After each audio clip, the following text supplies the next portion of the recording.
माया चराचरं तद्वदं दर्शितं येन तस्मै श्री गुरुवे नमः। श्रियो हि ज्ञानाभ्यासं ज्ञानाध्यानं विशेष्यति ध्यानात्मकर्म फल त्याग स गच्छन्ति अनन्तरम्।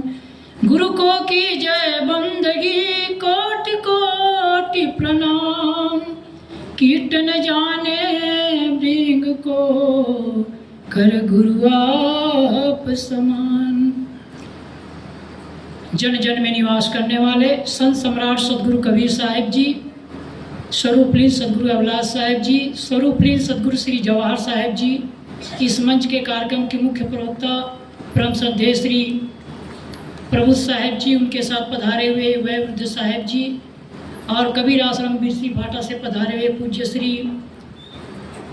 विवेक साहिब जी, पूज्य श्री हंसमुनि साहिब जी, रमन साहिब जी, शिवलाल साहिब जी, सभी संत समाज, सभी साध्वी समाज के चरणों में मेरी ओर से त्रैवार साहेब बंदगी, साहेब बंदगी, साहेब बंदगी। सभी भक्त समाज, सभी देवियों एवं देवताओं, सभी भाइयों एवं बहनों, आप सबके अंदर भी विराजमान सदगुरु को मेरी साहेब बंदगी, साहेब बंदगी, साहेब बंदगी। आज का दिन कट रहा है जवाहर साहब की याद करके, आज का दिन कट रहा है जवाहर साहब की याद करके, आज की रात कटेगी जवाहर साहब की फरियाद करके, जवाहर साहब की फरियाद करके। जवाहर साहब की उन गुणों को हम यादगार बनाकर रखेंगे, सब जवाहर साहब की उन गुणों को हम यादगार बनाकर रखेंगे। फूलों की क्या बात है, उनके लिए हम अपने दिलों को बिछा कर रखेंगे, अपने दिलों को बिछा कर रखेंगे। ऐसी भावना हम सबके होनी चाहिए। अब ताली बजाए रही तो जोर से बजा दे। मैं तो कहता हूँ इससे बहुत फ़ायदा होता ही है, और प्राणायाम तो करता ही हूँ डेली। आज भी मैं 2 घंटा प्राणायाम किया, इसलिए एक्सप्रेस छूट गया तो लोकल में आया, लोकल लेट कर देता है। खास बात फ़ायदा होता ही है। कई बार हम कहा करते हैं कि आज गांव-गांव में नालियाँ बनी हैं, वहाँ गांव-गांव नहीं जहाँ गंदगी साफ करने के लिए नाली ना हो, वहाँ पेड़ नहीं जहाँ हरी भरी डाली ना हो, वहाँ मकान नहीं जहाँ अतिथि के लिए कमरा खाली ना हो, और कहा गया है वहाँ ससुराल नहीं जहाँ साला और साली ना हो, और वहाँ सभा नहीं जहाँ जोरदार ताली ना हो, जहाँ जोरदार ताली ना हो। ये तो ताली तो प्रोत्साहन के लिए और अपने स्वास्थ्य के लिए और जागने के लिए बजाया जाता है। मूल मुद्दा पर आऊँ। संचालक महोदय ने बहुत अच्छा संचालन किया और ज़्यादा हमारी प्रशंसा में कहा कि आप ऐसे क्रांतिकारी, लेकिन क्रांति क्या है? कबीर की वाणी ही क्रांति है। कबीर साहब ने कहा है, कबीर जब हम पैदा हुए जग हंसे हम रोए, ऐसी करनी कर चलो हम हंसे जग रोए। जग रोने लगे। और जवाहर साहब से मैं 2003 में पहली बार मिला था, जब इलाहाबाद के ध्यान शिविर में आए थे। कुछ लोगों का कहना है कि जवाहर साहब पारखी नहीं है, मूल मुद्दा है। कुछ लोगों का कहना है कि जवाहर साहब पारखी नहीं है, लेकिन मैंने जवाहर साहब से पूछा था 2003 में ही, जब इलाहाबाद में आए थे ध्यान शिविर में, जब हम लोग ध्यान शिविर में बैठे थे, जब शिवलाल साहब भी थे, तो उस समय जब ध्यान शिविर में बैठे, ध्यान से जब उठे, जब मौन धारण का काम जब खत्म हुआ, तब हमने पूछा जवाहर साहब को, साहब जी आपका नाम हमने बहुत सुना है, आप इतने दूर से आए हैं, बहुत विनम्र होकर हम सब के पीछे में बैठे थे, जबकि उनको कहा गया था साहब सामने बैठिए, फिर भी वो जो है पीछे बैठे थे। वो सभी संतों को, पारखियों को सबसे सिर मोड़ रखते थे। क्यों सिर मोड़ रखते थे? इसका 2 कारण है। कबीर साहब ने कहा है, संत सभी बड़े अपने अपने ठौर, शब्द विवेकी पारखी ते माथे के मोर। जैसे किसी की शादी होती है तो आप सबने देखा होगा, शादी में महत्व किसका होता है? दूल्हा कोई बना हो, लेकिन दूल्हा बनने के बाद मोर ना लगाया हो। इस आपकी भाषा में क्या बोलते हैं? मोर ही बोलते होंगे ना, जो माथा में बांधते हैं। हाँ, तो वासी मोर, तो जो मोर आप बांधते हैं तभी पहचान होती है कि ये दूल्हा है। और उसी दूल्हे के बल पे कहते हैं कि किसकी बराती गए थे जी, तो कहते हैं अमुक आदमी की बराती हम गए थे। यदि माथे में मोहर ना हो तो हम कह नहीं सकते कि हम किसी की बराती गए थे। कबीर साहब ये कहना चाहते हैं, संत तो सभी बड़े हैं। तो जवाहर साहब से पहली मुलाकात मेरे 2003 में हुआ, तो उसको मैंने पूछा, साहब जी आप चौका आरती करते हैं? तो कहा हाँ मैं चौका आरती करता हूँ। तो साहब जी मेरा एक छोटा सा प्रश्न है, आप बताइए संत कौन बड़े हैं? तब उसने ये साखी कहा था, सब संत सभी बड़े अपनी अपनी ठौर, और शब्द विवेकी पारखी ते माथे के मोर। तब मैंने कहा साहब जी आप लोगों में पारखी हो तो वो छोटा माना जाता है। तो कहा कौन कहता है? जवाहर साहब ने कहा वो बात कह रहा हूँ मैं, अपनी बात कहीं सुनी नहीं कर रहा हूँ। जवाहर साहब ने 2003 में पहली बार मुलाकात हुई तो उसने कहा था, उसके बाद में उसने 2005 में गुरुजी के साथ हम लोग आए थे, गुरुदेव जी का विलास साहब का कार्यक्रम कराए थे लांजी में, और 3 गाड़ी रखी थी, अपनी कार में भी ले गए थे हम लोग, उन्हीं की कार में बैठे थे, मैं और गुरुदेव जी और 3-4 संत बैठे थे। तो बहुत ऐसी घाटी वाली रास्ते थे, तो और चर्चा होती रहती थी, साहब ड्राइविंग कर रहे थे तो और चर्चा होती रही। तो इस बीच में उसने यही कहा कि साहब जी सबसे बड़े संत तो वही है जो शब्दों का विवेकी है और जिसके जीवन में परख शब्द है, जो परख करता है। तो मैंने कहा भक्त कौन बड़े हैं? मैंने एक सवाल किया, फिर साहब जी भक्त कौन बड़े हैं? तो वहाँ भी उसने यही कहा कि भक्त भी वही बड़े हैं जिसके अंदर विवेक और विचार है। शॉर्टकट में कहा, मैंने कहा ना आज का दिन कट रही उनकी याद करके, आज की रात कटेगी उनकी फरियाद करके, उसके नाम से जीवन आज हम लोग बैठे हुए हैं, अपने जीवन का कुछ समय निकाल कर यहाँ पर बैठे हैं।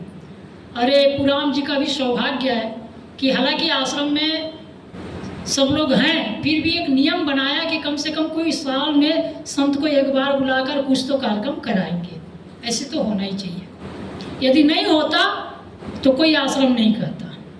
तो ये अच्छी बात, ये बात हमारे जब हंस मुनि साहब ने पहले कह दिया।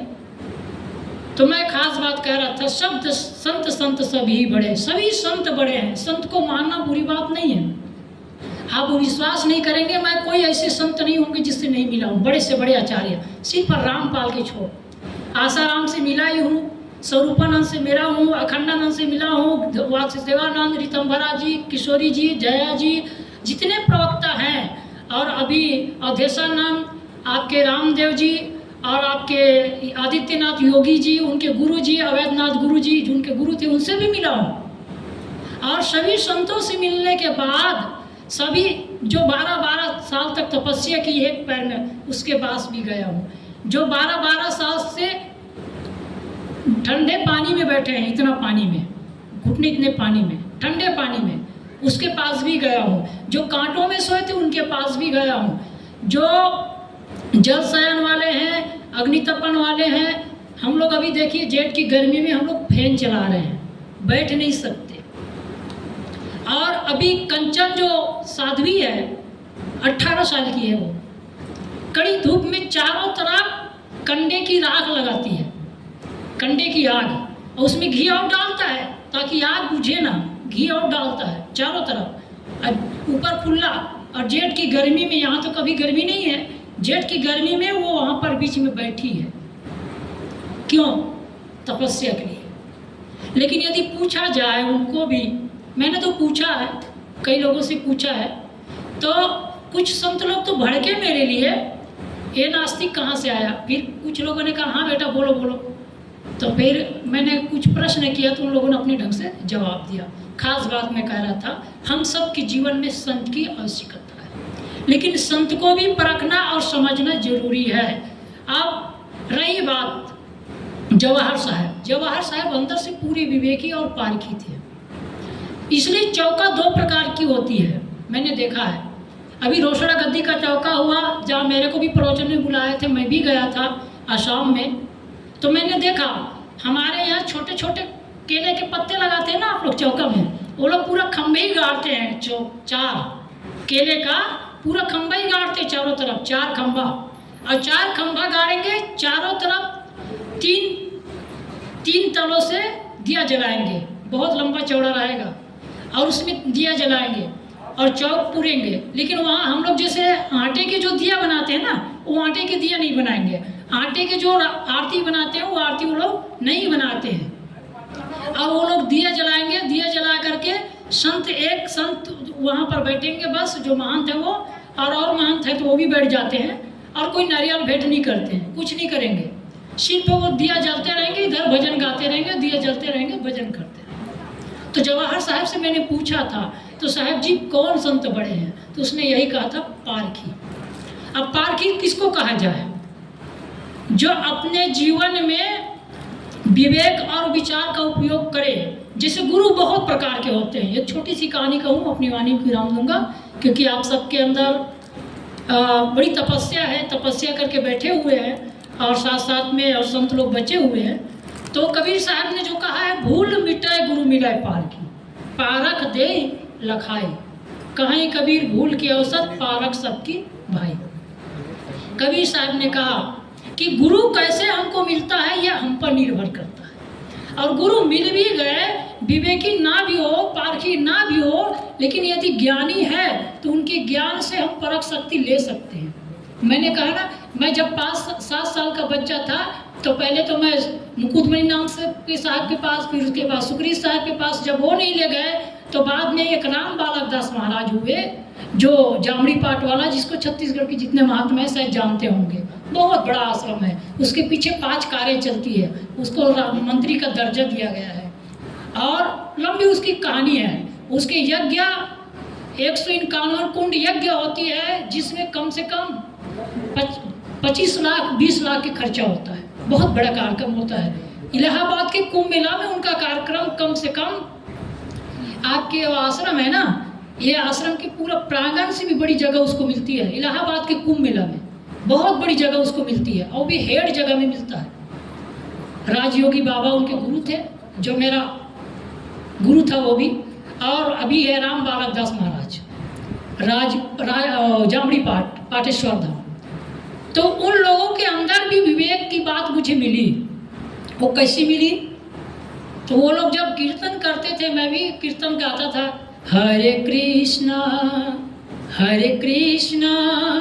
कृष्ण कृष्णा हरे हरे, हरे रामा राम राम हरे हरे, हरे कृष्णा कृष्ण कृष्ण हरे हरे, जय गुरुदेव जय गुरुदेव, जय गुरुदेव जय गुरुदेव, जय गुरुदेव जय गुरुदेव, जय गुरुदेव जय गुरुदेव। तो जब कीर्तन ये हम करते थे, छोटे बच्चे थे, मैं छोटा बच्चा था, जब कीर्तन करता था तब उस बीच में कुछ प्रश्न होता था। तो प्रश्नों में पूछा जाता था कि साहब जी आप लोग किसको मानते हैं? तो वे भी कहते थे अंत में विवेक को मानते हैं। तो वो कहानी आप लोगों ने कई बार सुनी है, लेकिन समय कर रहा है इनकार, इसलिए शायद कहानी ना कहूँगा। यदि समय हो तो कहूँ। समय हो गया है क्या? अच्छा, तो वो कहानी ये, गुरु कैसे मिलते हैं। गुरु मेरे को कई प्रकार के मिले, गुरु की गलती नहीं है, लेकिन यदि शिष्य शक्कर हो, शक्कर जैसे कहते हैं ना, गुरु गुड़ रह जाते हैं, शिष्य शक्कर बन जाता है। शिष्य में यदि क्षमता है तो निश्चित है कितनों बुरे भी गुरु हों तो उससे सही चीज़ वो ले लेता है। मैंने देखा उनके कीर्तन में, तो मैंने एक विवेक की बात लिया, कहा बिन विवेक बिन सत्संग विवेक न हुई। पहली वहाँ मैंने सुना रामायण की चौपाई, बिन सत्संग विवेक न हुई। तो इस शब्द को मैंने कहा, महाराज आप लोग कहते हैं कि कीर्तन करना चाहिए, कीर्तन करते हैं अच्छी बात, लेकिन विवेक करना चाहिए कि नहीं करना चाहिए? तो महाराज जी ने कहा, मेरे गाल को थोड़ा ऐसे थप्पड़ मारते हुए फिर कहा, हाँ बेटा विवेक करना चाहिए। तो एक गुरु मिला और एक चेला मिला। चेला ने कहा, गुरुजी मुझे बीमारी है, मैं क्या करूं? वो कहानी आप लोगों ने कई बार सुनी है, मुझे बीमारी है मैं क्या करूं? तो चेला ने जब ये प्रश्न किया तो गुरु ने कहा, बेटा तुम बॉम्बे के डॉक्टर के पास जाओ, अच्छा से इलाज कराओ। गया बॉम्बे के डॉक्टर, आम आदमी तो होता नहीं है, आम आदमी से जल्दी तो बातचीत करता भी नहीं है, और जैसे तैसे लोगों से तो और ठीक से नहीं बात करते हैं। जब वो गया बॉम्बे में तो डॉक्टर से कहा, डॉक्टर साहब मेरे को एक बीमारी हो गई है। कहा कौन सी बीमारी? कहा मैं गया अपने ससुराल में, ससुराल में खातिरदारी होती है दामाद का, खूब खातिरदारी किया गया, खूब खिलाया, खूब पिलाया, खूब अच्छा अच्छा चीज़ दिया, तो इससे मैंने ज़्यादा खा लिया तो मेरा पेट हो गया खराब। अब मैं क्या करूं, पेट में कुछ रुक ही नहीं रहा है। तो कहा बेटा ये 2 प्रकार की दवाई दे रहा हूं, एक दूध के साथ एक पानी के साथ, लेकिन ये दवाई काम ना करे तो ये काम करना, आप जो है खिचड़ी खा लेना। बहुत लोग बैठे थे, डॉक्टर ने एक ही बार कहा धीरे से आवाज़ में खिचड़ी, फिर उसके बाद डबल उसने पूछा तो डॉक्टर क्रोधी होता, थोड़ा क्रोध से कहा खाचड़ी खा लेना, खाचड़ी। तो उसने खाचड़ी समझ लिया, अब वो रटने लगा। कहानी आप लोगों ने कई बार सुनी, खाचड़ी खाचड़ी खाचड़ी। देखो गुरु तो यही है, और गुरु ने गलत नहीं कहा, लेकिन उसने समझ गलत लिया, तो वो यही जपते गया खाचड़ी खाचड़ी खाचड़ी, खिचड़ी भूल गया खाचड़ी।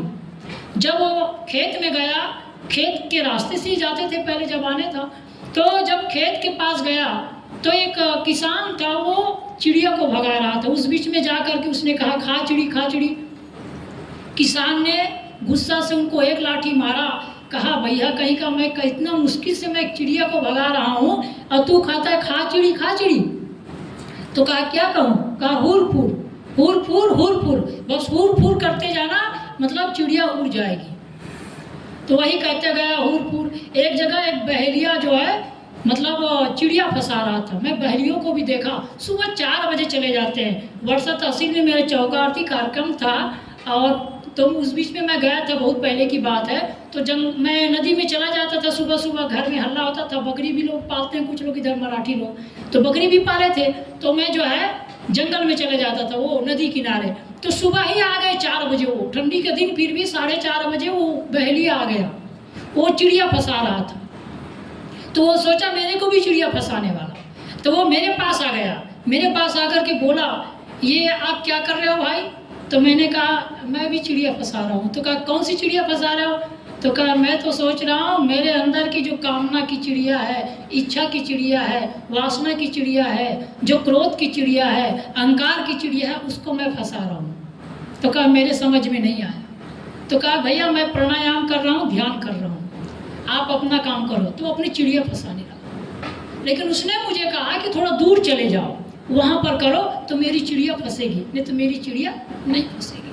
तो ऐसे ही वो आदमी चिड़िया वालों के पास गया, तो चिड़िया फंसा रहा था रास्ते में, तो वहाँ पर उसने कहा हुर फुर। तो चिड़िया वाले ने उसको एक डंडा उसने भी लगाया कि बड़ी मुश्किल से मैं चिड़िया फंसा रहा हूँ, तो चिड़िया को उड़ा रहा है, कहता हुर फुर, सब चिड़िया उड़ गई।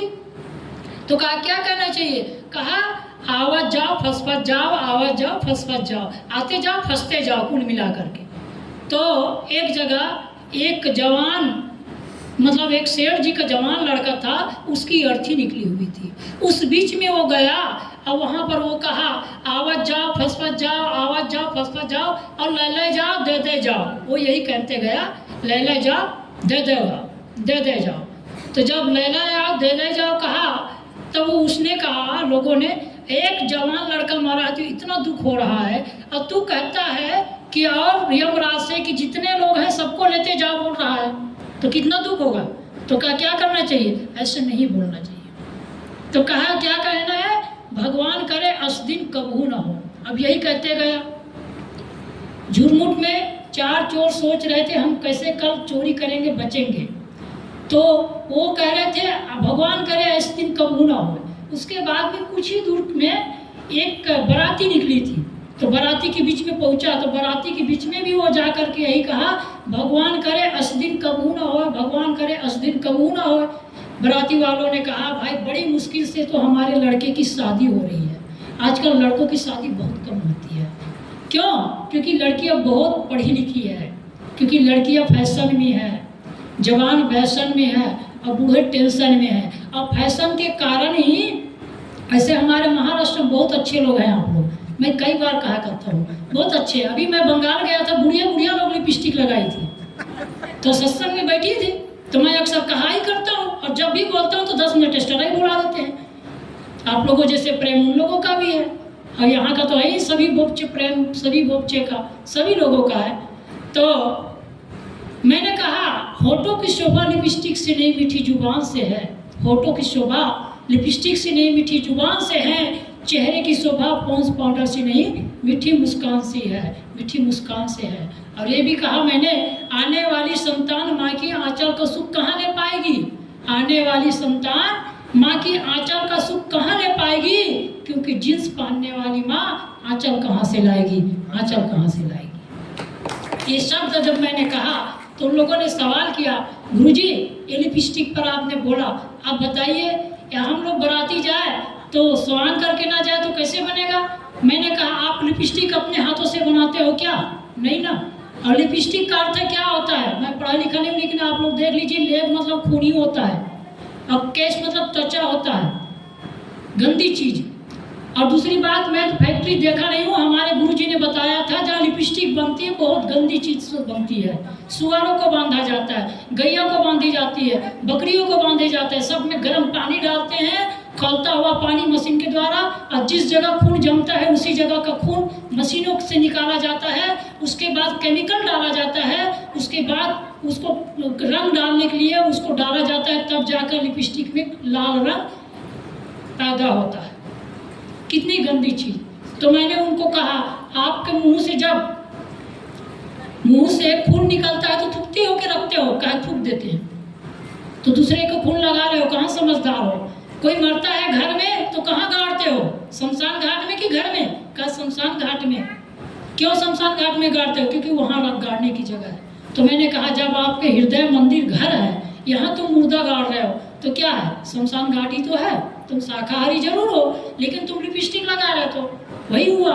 जान गए तो कोई बात नहीं, ना लगाओ, नहीं जाने तो लगाए। खास बात मैंने कहा, वहाँ बाराती में गए थे सब लोग सज संवर कर, तो उसने कहा, उस बीच में वो गुरु के चेला ने क्या कहा कि भगवान करे आज दिन कबू ना हो। तो कहा बड़ी मुश्किल से तो ये सेठ के लड़का, मतलब ये गांव के बड़े आदमी के लड़का की शादी हुई है, बाराती निकली है, और तू कहता है भगवान करे ऐसे दिन कबू ना हो।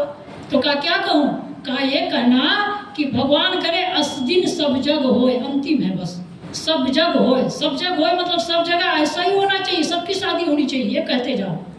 तो यही कहते गया। एक जगह आग लगी थी, लोग घास फूस के मकान होता था पहले जमाने में, आग लगी थी तो लोग आग बुझा रहे थे। उस बीच में जाकर उसने कहा भगवान करे अस दिन सब जग होए, भगवान करे अस दिन सब जग होए, भगवान करे अस दिन सब जग होए, ऐसा दिन सब जगह हो। तो लोगों ने फिर उसको आग में ढकेला, कहा मूर्ख कहीं की बड़ी मुश्किल से तो आग बुझा रहे हैं हम लोग घरों की आग को, और तू कहता है ऐसा दिन सब जगह हो। तो क्या कहूँ। तो कहा ये कहना कुछ नहीं है, कहीं आग लगी हो तो ये पहचानिए क्या है, जवानों में व्यसन, स्त्रियों में फैशन, तो बूढ़ों में टेंशन।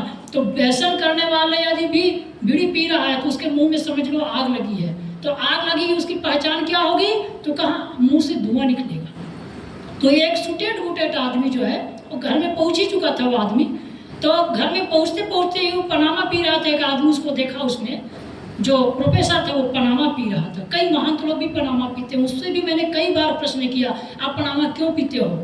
तो कहा आप लोग नहीं पीते हैं, कहे हम तो नहीं पीते हैं। तो मैंने कहा आप विक्सी भी हो क्या, ब्रांडी भी पीते होंगे। हुक्का से हरि मिले राम से मिले राम, और ब्रांडी से ब्रह्मा मिले देसी से हनुमान, लोग कहते ही हैं। तो कहते हैं नहीं, कभी कभी ले लेना पड़ता है। तो उनके विषय है। खास बात मैं कहूँ, अंतिम बात, कि एक जगह आग लगी थी तो आग बुझा रहे थे, तो वो कहा भगवान करे अस दिन सब जग हो। लोगों ने उसको आग में ढकेला। तो कहा क्या करना चाहिए, आग लगी हो तो पानी डालना चाहिए या एक मुट्ठी धूल डालना चाहिए, मतलब धूल डालना चाहिए। तो अंतिम में एक आदमी पनामा पी रहा था, उसके मुंह से धुआं निकला। तो उसने सोचा है मुंह खोला है, इसके मुंह में आग लग गई, इसमें धूल डालना चाहिए। उसने एक मुट्ठी धूल उठाया, उसके मुंह में डाला, उसने डंडा मारा, वहाँ से भगाया। तो घर में पहुंचा। अंतिम में शॉर्टकट में वो बात में ये आई, अपनी पत्नी के पास पहुंचा। तो पत्नी के पास पहुंचा तो पत्नी ने उसके लिए पानी लेकर के आया। तब कहा बहन जी आप कौन हो। कहानी लंबी है और दूसरी तरह से भी कहते हैं संत लोग। शॉर्टकट में अपनी वाणी यहीं विराम देता हूँ। मैं यही कहना चाह रहा था, खास बात, हम लोगों को आग लगाने वाले में नहीं, विवेक जागृत करके आग बुझाने वाले में होना चाहिए। वो चिड़िया की कहानी कई बार सुनी, चिड़िया आग बुझा रही थी, आग बुझा नहीं सकती, लेकिन उसने बड़ा अच्छा सवाल का जवाब दिया। जब लोगों ने पूछा चिड़िया तू आग बुझा सकती है, चिड़िया ने यही कहा, मैं नहीं जानती कि मेरे से आग बुझेगी कि नहीं, लेकिन मैं इतना जरूर जानती हूँ, मेरा नाम उन लोगों में नहीं लिखा जाएगा जो आग लगाया, बल्कि उन लोगों में भी नहीं लिखा जाएगा जो आग लगे हुए आग को देखते रहा। तो किसके में लिखा जाएगा? मैं ये जानती हूँ मेरा नाम उन लोगों में लिखा जाएगा जिसने आग बुझाया। तो हम सबको यही काम करना चाहिए।